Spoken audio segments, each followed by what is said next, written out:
이제 아담 하와가 에덴 동산에서 추방돼서 인간 역사가 시작이 됐습니다.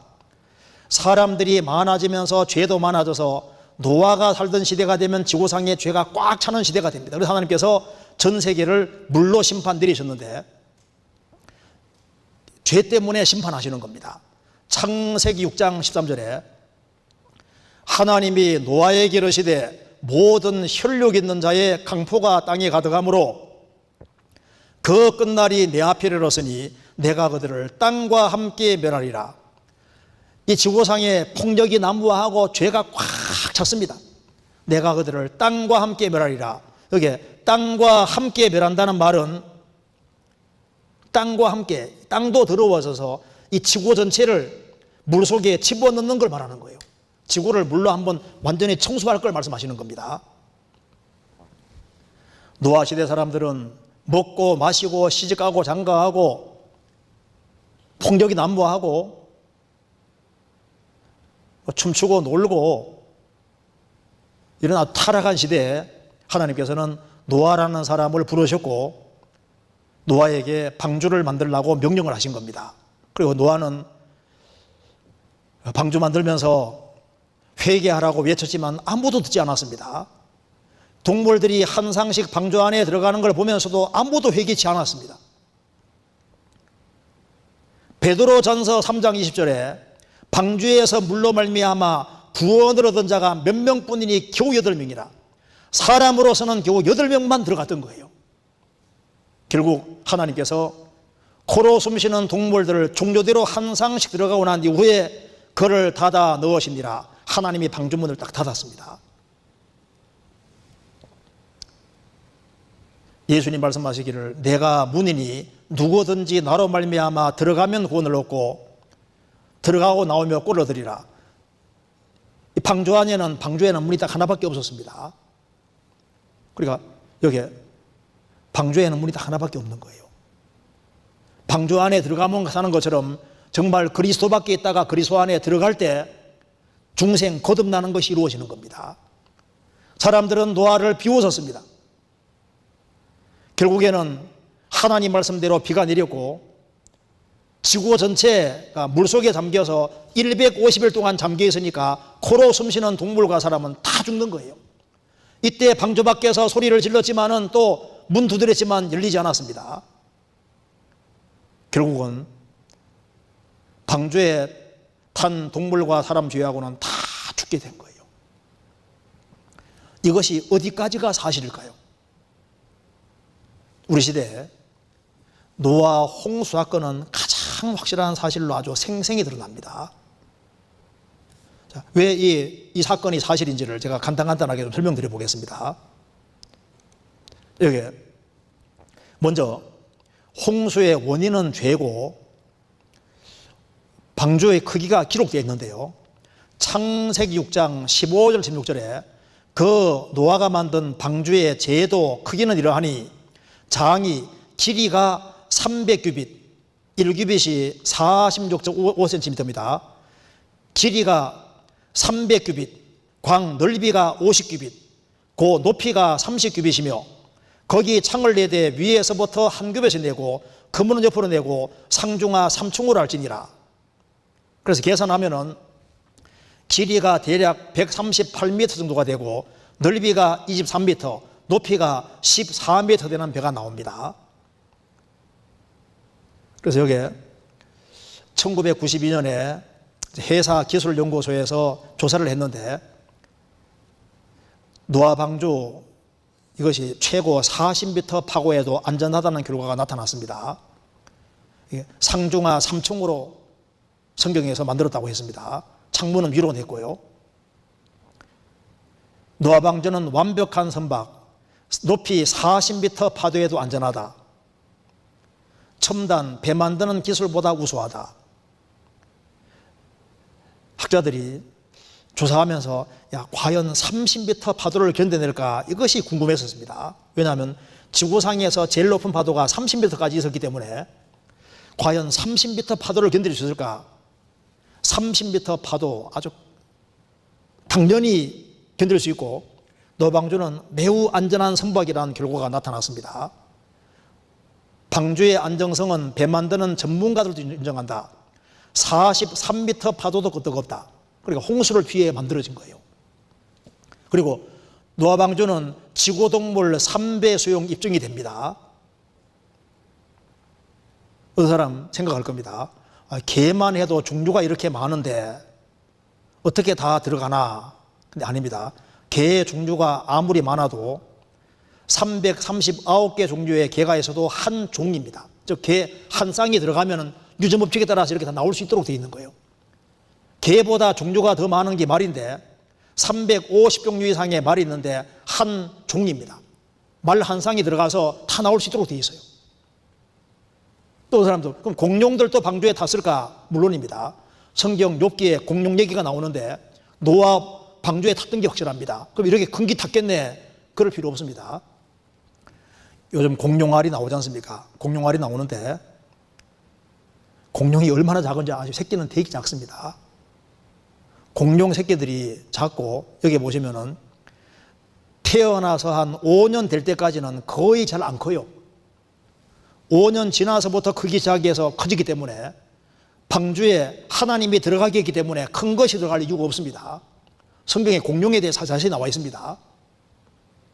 그러니까 지금 계산 딱 되면은 노아 방주가 노아 식구들을 들어가고 코로 숨쉬는 동물들 종류대로 한 쌍씩 들어가고 멸종한 동물들 한 쌍씩 들어가고 1년간의 식량 딱 하면 이 크기가 아주 정확한 크기인데 하나님이 설계해 주신 거예요. 그리고 이제 하나님이 전 세계에서 홍수를 내리셨는데요. 홍수물이 어디서 왔을까? 여기 창세기 7장 11절 12절에 노아 600세 되던 해 2월 곧 그달 17일이라 그날에 큰 기품의 샘들이 터지며 하늘의 창들이 열려 40주야를 비가 땅에 쏟았더라. 노아 홍수 날은 그때 깊은 바다 밑에 있는 지하섬들이 빵 터져 오르고 하늘의 창들이 열려 40주야를 비가 땅에 쏟았더라. 깊음의 샘이 터지고 하늘의 창이 열려서 비가 쏟아졌는데요. 창세기 1장 7절에 보면은 하나님이 천지를 창조하실 때 궁창을 만드시고 궁창 아래 물과 궁창 위의 물로 나뉘게 하셨습니다. 즉 파란 하늘 위에 물층이 있었다 그 말입니다. 이것이 노아 홍수 때 쏟아진 겁니다. 여기 보시면은 궁창 아래 물은 바닷물이고 궁창 파란 하늘 위에 물이 있었던 거예요. 이것이 쏟아져 내린 겁니다. 지금은 궁창 위에 물이 없습니다. 여기 보시면은 그래서 이 궁창 위에 물층이 있었는데 이것이 지금 없어진 거예요. 궁창 위에 물층이 있을 때 완전히 다른 세상이 됩니다. 이제 홍수 후에 물층이 없어진 거예요. 궁창 위에 물층이 있으면은 태양의 나쁜 광선을 다 막아줍니다. 감마선, X선, 자외선 나쁜 광선을 다 막아주고 그래서 궁창 위에 물층이 있으면은 아주 살기 좋은 환경으로 바꿔지는 겁니다. 태양의 나쁜 광선을 다 막아주고 그래서 밝혀진 만물의 기원과 창조의 신비란 책에서 보면은 궁창 위에 물층이 있으면 이렇게 된다는 겁니다. 남극에서 북극까지 온화한 기후로 바뀌고 바람과 폭풍우도 없어지고 사막과 얼음으로 덮인 불모작장도 없어지고 성장기가 계속되고 지구 전체에 걸쳐 무성한 초목이 있게 되고 환경이 완전히 바꿔지는 거예요. 그래서 노아 홍수를 사이에 두고 홍수 전 사람은 아주 오래 살은 거로 성경 기록되어 있는데 평균 수명이 900살이 넘습니다. 홍수 이후에 급격히 수명이 감소해서 7, 80으로 바뀐 거예요. 노아 홍수 이후에 첫 번째 문명이 수메르 문명인데 수메르 문명의 쐐기 문자에 기둥 토판에 놀라운 게 기록되어 있는데 세계적인 홍수가 지나간 것이 기록되어 있고 홍수 전 사람들은 아주 오래 산 것으로 기록이 딱 되어 있습니다.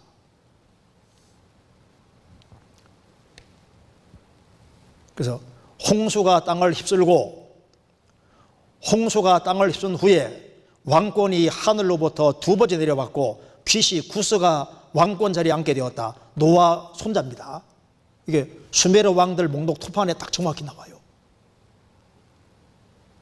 자, 가장 오래 산 사람이 무드헬라인데 무지무지 오래 살았습니다. 969세. 인간 수명 900살 가능했다. 왜? 노아 홍수전 하늘엔 물층이 존재.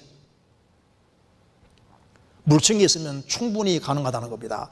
생명 에너지가 더 900살까지 장수했다. 사람이 오래 살았으면은 짐승도 오래 살았지 않았겠습니까?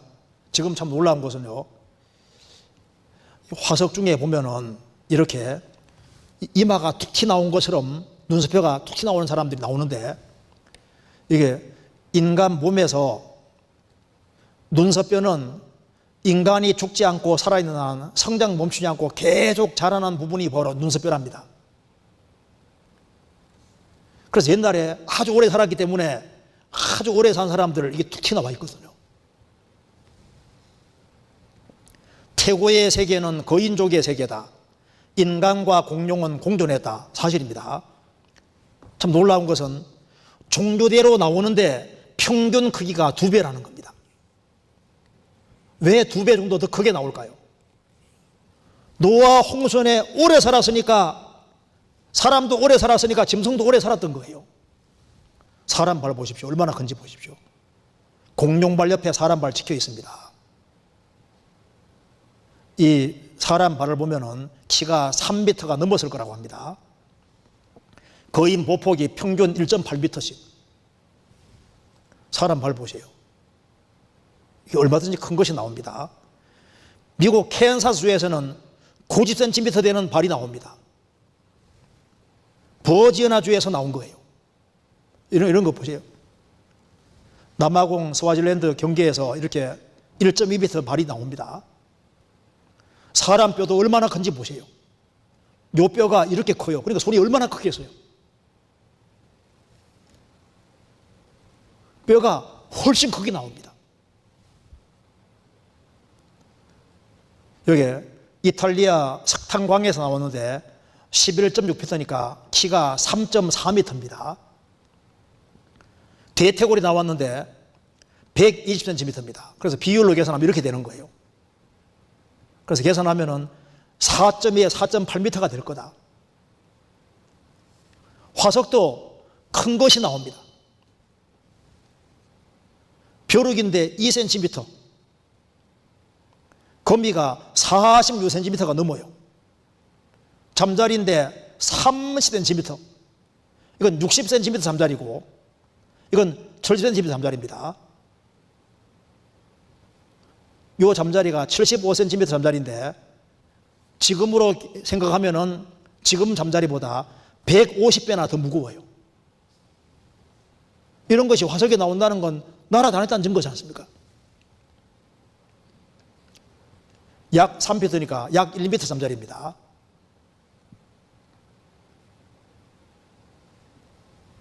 이런 것이 많이 나오잖아요. 진해가 1m 되는 것도 나오고 2.6m 거대 진해 화석도 발견되고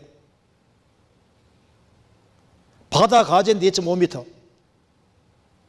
먹는 굴인데 이렇게 커요. 큰 것은 3m, 50cm 되는 것도 있었다. 굴이 이렇게 큽니다. 거북이가 3.5m, 황소만은 700kg 쥐도 살았다. 이걸 누가 지루하겠습니까? 길이가 2m 14cm입니다. 무게가 700kg.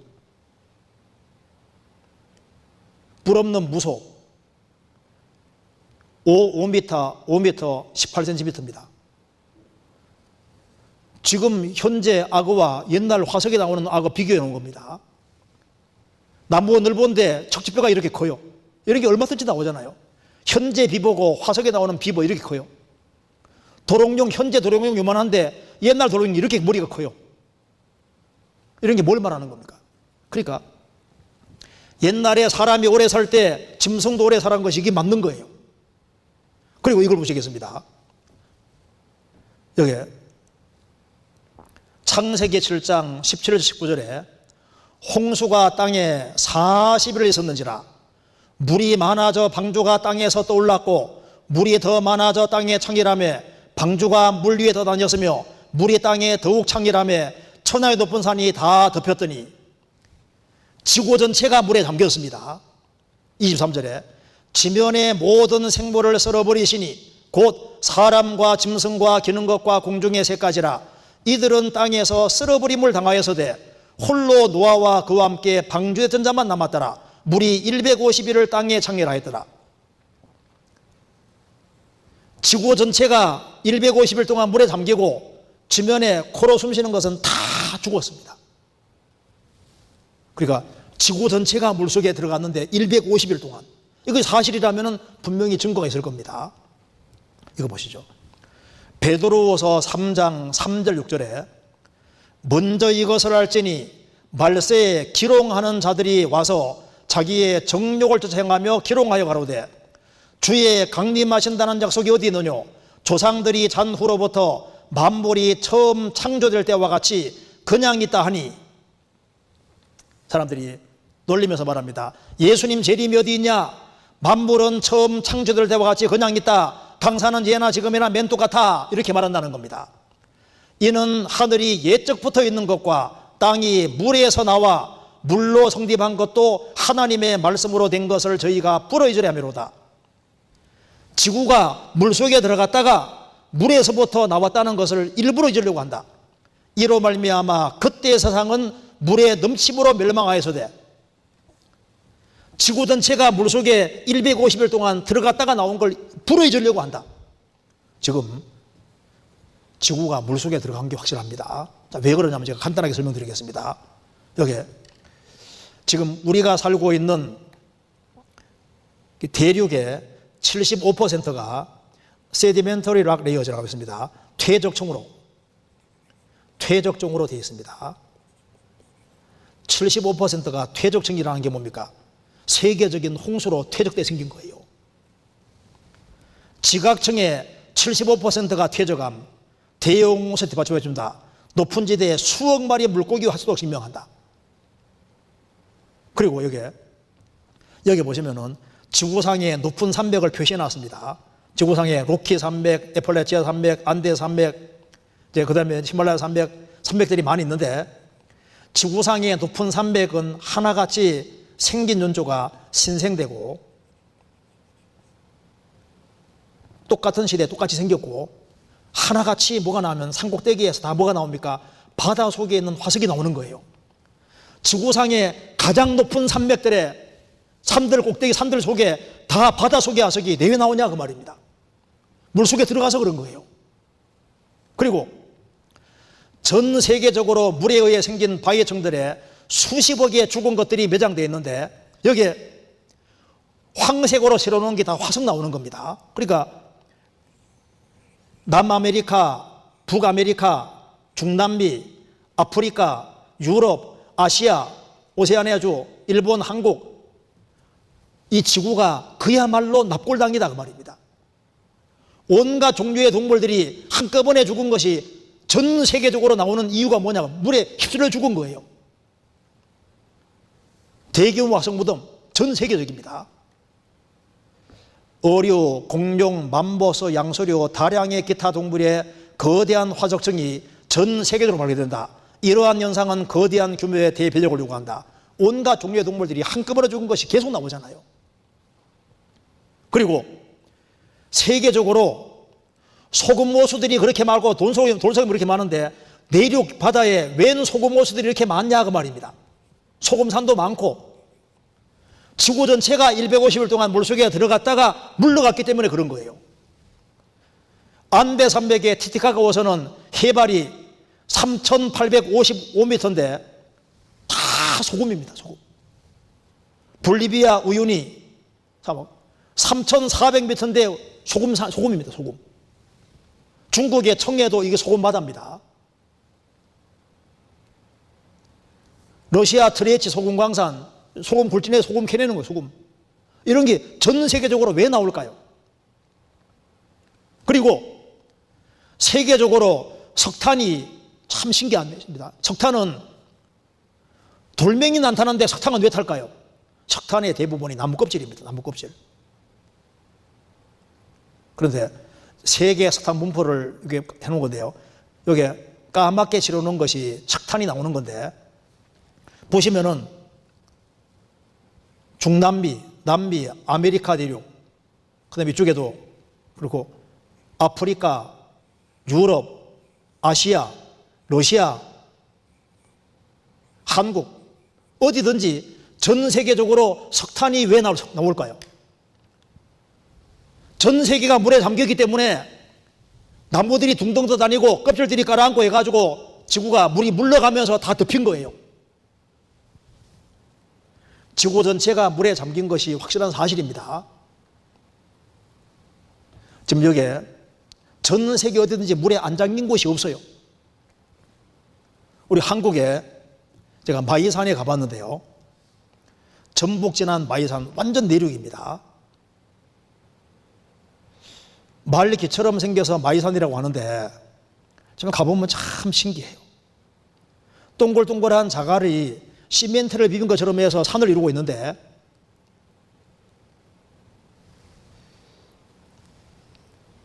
두 봉우리 정상에서 발견되는 조개 껍데기들은 이곳이 먼 옛날 바다 밑이었다는 걸 증명해 준다.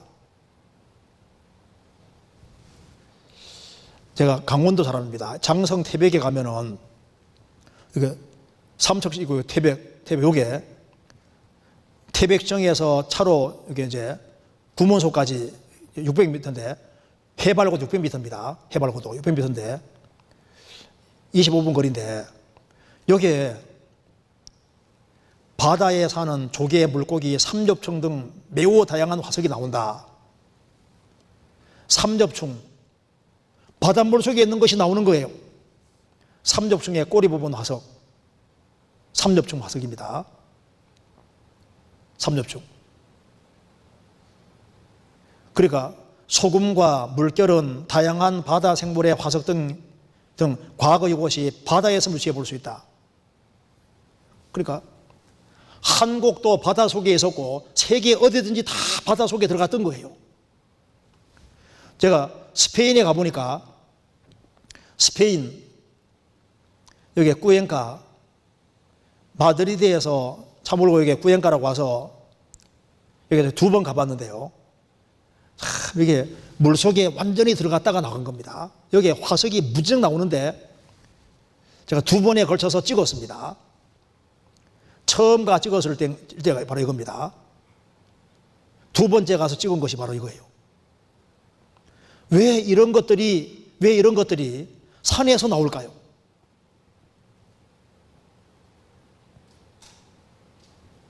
어디든지, 지구 어디든지 마찬가지입니다.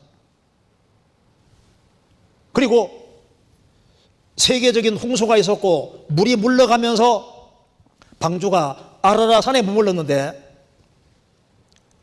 아라라산에, 자, 여기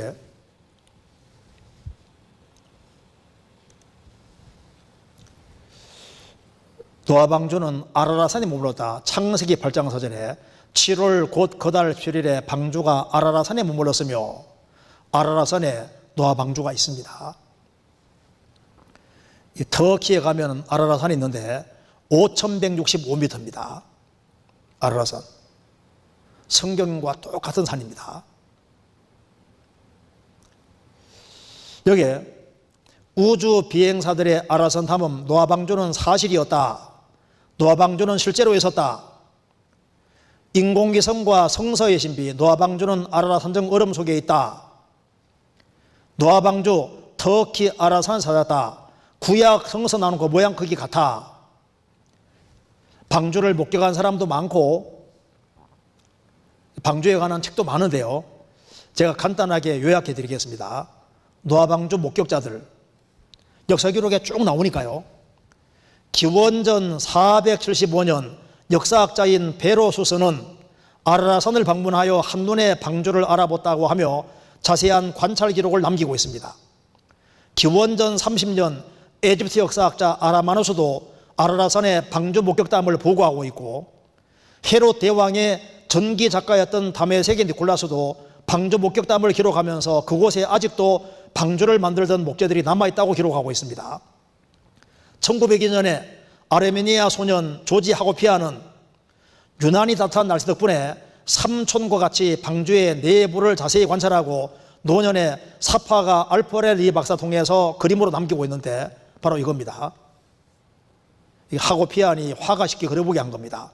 자기 삼촌과 같이 올라가서 삼촌의 도움으로 방주 위로 올라가서 방주를 다 보고 방주 위에까지 걸어가서 보고 속도 다 들여본 겁니다. 자기가 본 것을 화가시켜서 그려보게 한 거예요. 그리고 1916년에 러시아 조종사 자바로스키, 나중에 로스코비스키라고 이름 바꿨습니다. 중위가 아라라산 북서쪽을 비행하다가 방주를 목격하고 니콜라 상제에게 보고했습니다. 그 황제가 1년 후 두 중대를 보내어서 관측과 사진 찍기 했으나 볼셰빅 혁명, 공산당 혁명 때문에 공개되지 못하고 있다가 여기에 방주를 직접 가서 본 사람들이 일부가 미국에 건너가서 이 이야기를 해서 이걸 드러나게 된 겁니다. 그래서 1916년에 약 100명의 러시아 병사들이 올라가서 다 촬영하고 됐는 겁니다. 그리고 여기 1955년 프랑스 폭파 기술자 페르난 나바라시가 아들 라파엘과 함께 방주를 목격하고 나무를 가지고 돌아왔습니다. 연곳에 3곳에 보냈는데 5,000년 전 나무라고 통보를 받았습니다. 이 사람이 나바라시고 방주 조각을 잘라서 짊어지고 들어온 사람입니다. 그래서 고고학자들을 깜짝 놀라게 했다. 고고학자들을 깜짝 놀라게 했다. 그리고 이제 터키 신문 지국장인 암메드 알리 아슬란 박사는 페르난드 나바라와 우주비행사입니다. 제임스 어윈 등을 수행하며 아라라산을 50번 이상 다녀온 사람인데 1989년 아라라산 아오라 협곡 위에서 둘로 쪼개진 한쪽 방주와 그 내외 내부 구조를 목격하고 사진으로 찍었는데요. 아슬란 박사가 찍은 것이 바로 이겁니다. 89년에. 그래서 찍어와서 몰평을 해보니까 정말 방주가 그대로 속에 들어있는 거예요. 그리고 여기 보시면은 우주비행사 제임스 어윈이 1989년 아메드 알리 아슬란 박사를 동반해서 아라라산에서 방주를 찍었는데 1989년에 찍은 겁니다. 제임스 어윈이 찍은 것이 바로 이겁니다. 그래서 이 사람은 이거 찍고 와서 방주 선정가가 되잖아요. 한국에도 왔었습니다. 그리고 이제 어윈이 이걸 찍고 난 이후에 네덜란드 국영 TV 기자 얀덴 보시와 같이 제임스 어윈이 비행기로 찍은 것이 바로 이건 거예요. 한 대목 잠깐 보여드리겠습니다. 우리는 어윈과 함께 비행기를 타고 아라렛 산주위를 날고 있었는데 아우라 협곡 주위를 날다가 우리는 눈 덮인 산 정상에 돌출되어 있는 어떤 물체를 보았습니다. 그것은 마치 노아의 방주처럼 보였습니다. 우리는 몹시 흥분했지만은 비행 시간이 다 돼서 기지로 다시 돌아가야만 했습니다. 하지만 우리 중 몇 사람은 이것이 분명 노아의 방주일 거라고 확신을 했습니다. 그래서 맨 마지막 탐사길에 올랐을 때 우리는 터키 정부로부터 모든 허가를 받았고 마침내 우리는 그날 오후 노아의 방주를 보았습니다. 모든 목격은 아호라 협곡 위의 아라렛산의 북쪽에서 이루어졌습니다. 이 세계적인 홍수 사건은 분명한 사실입니다.